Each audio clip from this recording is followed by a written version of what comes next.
29 मार्च 2023 ये एक ऐसा दिन था जिस दिन एक छोटी सी गुड़िया जिसकी उम्र लगभग 8 साल थी, वो स्कूल से वापस आती है, कपड़े बदलती है और इसके बाद घर पे कहती है कि मुझे बिस्किट खाना है। घर के जो परिवार के लोग होते हैं, बिना कुछ कहे उसे पैसे दे देते हैं क्योंकि वो गुड़िया है और उस घर की एक दुलारी है। 4 भाइयों में अकेली है। अब वो घर से जब बाहर निकलती है तो कह के जाती है कि मैं बिस्कुट लूँगी और इसके बाद हो सकता है मैं ताऊ के घर चली जाऊँ।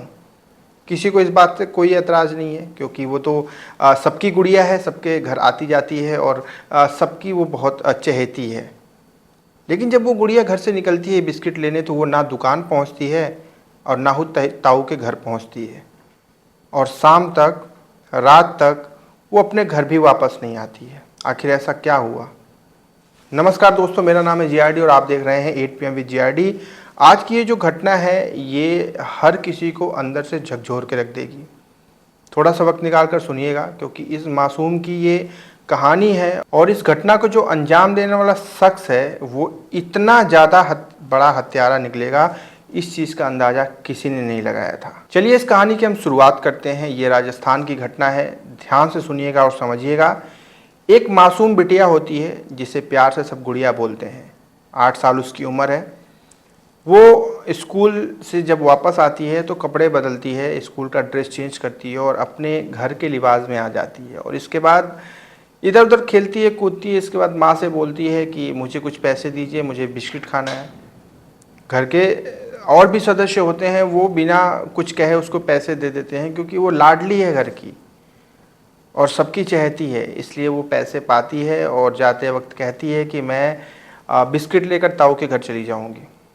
अब वो जब वहाँ से निकलती है और रास्ते में जा रही होती है तो अपने घर से कुछ ही दूरी पर एक और घर पड़ता है और उस घर में एक शख्स होता है, एक लड़का होता है जिसका नाम कमलेश था। और वो जो कमलेश नाम का लड़का होता है, ज़्यादा उम्र तो नहीं है उसकी भी, लेकिन उस वक्त वो खिड़की पे बैठ के अपने फ़ोन में कुछ देख रहा होता है। क्या देख रहा होता है आपको पता है?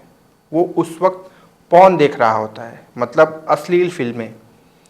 और अश्लील फिल्में देखते देखते आपको पता है कि उस वक्त कोई भी हो, अगर वो अश्लील फिल्म देखता है तो उसकी शारीरिक जो क्रियाएं हैं वो थोड़ी सी अनियमित हो जाती हैं और पॉर्न वीडियोस देखते देखते उसकी निगाह उस छोटी सी गुड़िया पे पड़ती है जो उसके घर के सामने वाले रास्ते से जा रही होती है अपना बिस्किट लेने।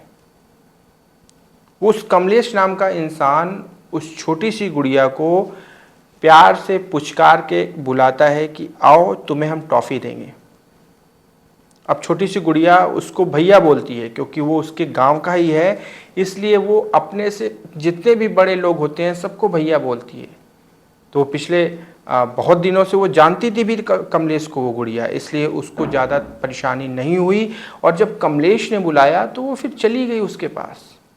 लेकिन ये हैवान शख्स जब इसने उस गुड़िया को अपने घर में बुलाया तो उस वक्त ये पॉर्न देख रहा था, जिसकी वजह से इसकी जो क्रियाएं थी शरीर की वो बड़ी ही अनैतिक हो चुकी थी क्योंकि इसका जो बुलाने का मनसा था वो पहले से ही बहुत आपराधिक था।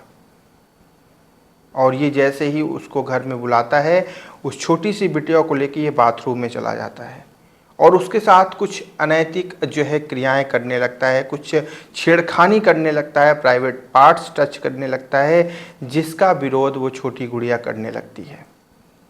अब कमलेश को लगता है कि क्या किया जाए, क्योंकि अगर छोड़ देंगे तो कमलेश की मनसा अधूरी रह जाएगी क्योंकि अभी अभी तो उसने पॉर्न देखी है, इसलिए उसकी जो हवस है वो चरम पे थी।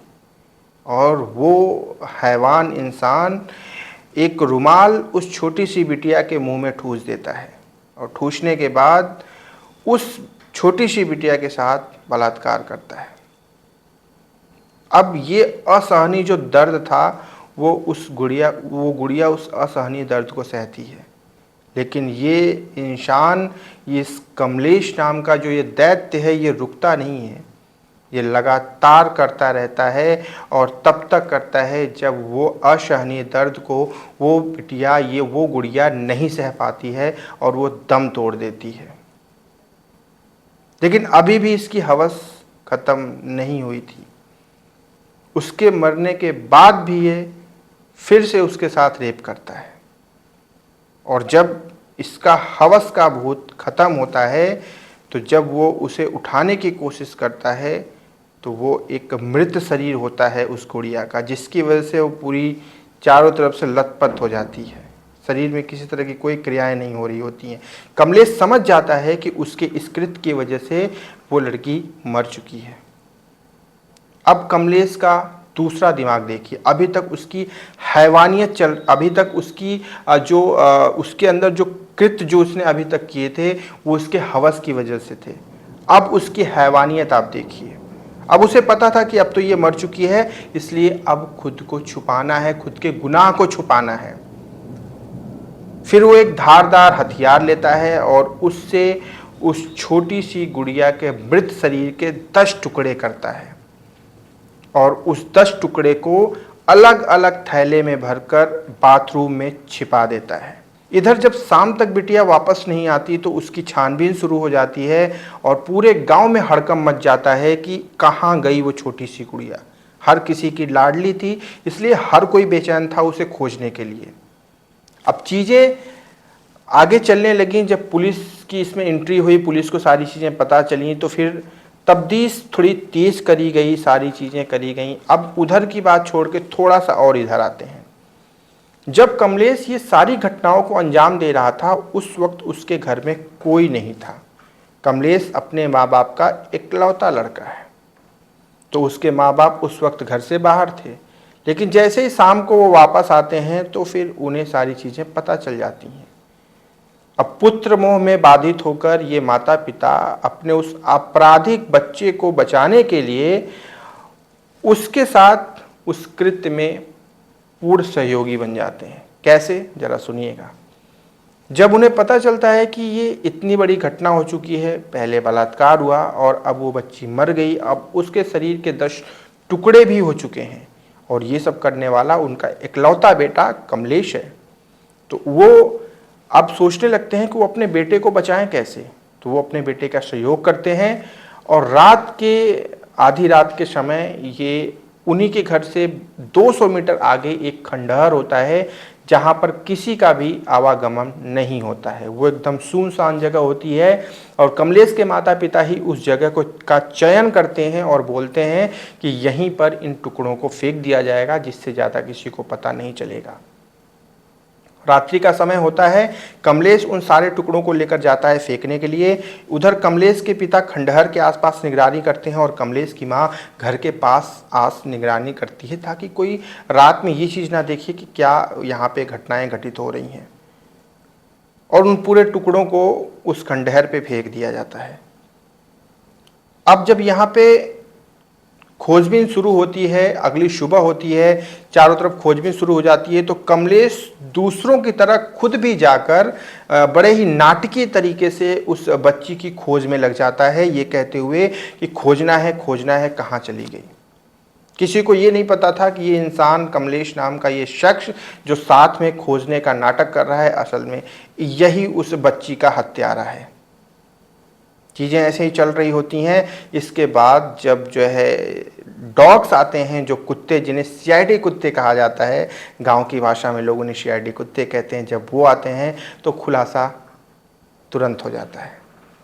कमलेश शक की निगाह में तुरंत आ जाता है। पुलिस जो है कमलेश को गिरफ्तार करती है, उससे कड़े तरीके से पूछताछ करती है, तो कमलेश टूट जाता है और वो सारी चीज़ों को स्वीकार करता है और सारी कहानी अपने मुंह से बयां करता है कि किस तरीके से उसने घटना को अंजाम दिया, किस तरीके से उसके माँ बाप ने उसका जो है साथ दिया और किस तरह से ये सारी चीज़ें हुई। अब उस गांव जहाँ पे ये घटना हुई, इससे पहले आज तक कभी ये घटना नहीं हुई थी और उस गांव का हर एक इंसान अचंभित हो गया और उस कमलेश के इस कृत्य को लेकर हर किसी का कलेजा काँप गया। वो सोचने पर विवश हो गया कि एक इंसान ऐसे कैसे कर सकता है। सवाल ये उठता है कि ऐसा क्यों हुआ? क्या मोबाइल पे, जो इंटरनेट पे, सोशल साइट्स पे जो अश्लीलताएं आजकल परोसी जा रही हैं युवाओं को, क्या उन सब का ये नतीजा है? क्या कह सकते हैं इसके बारे में? आप कमेंट करके ज़रूर बताइएगा। लेकिन जाते जाते एक चीज़ मैं ज़रूर बोलूँगा कि अगर आपके बच्चे हैं या फिर घर पे कोई भी है, अगर वो फ़ोन का इस्तेमाल करते हैं बहुत ज़्यादा, तो थोड़ा सा सावधान रहने की ज़रूरत है और थोड़ा सा निगरानी करने की ज़रूरत है।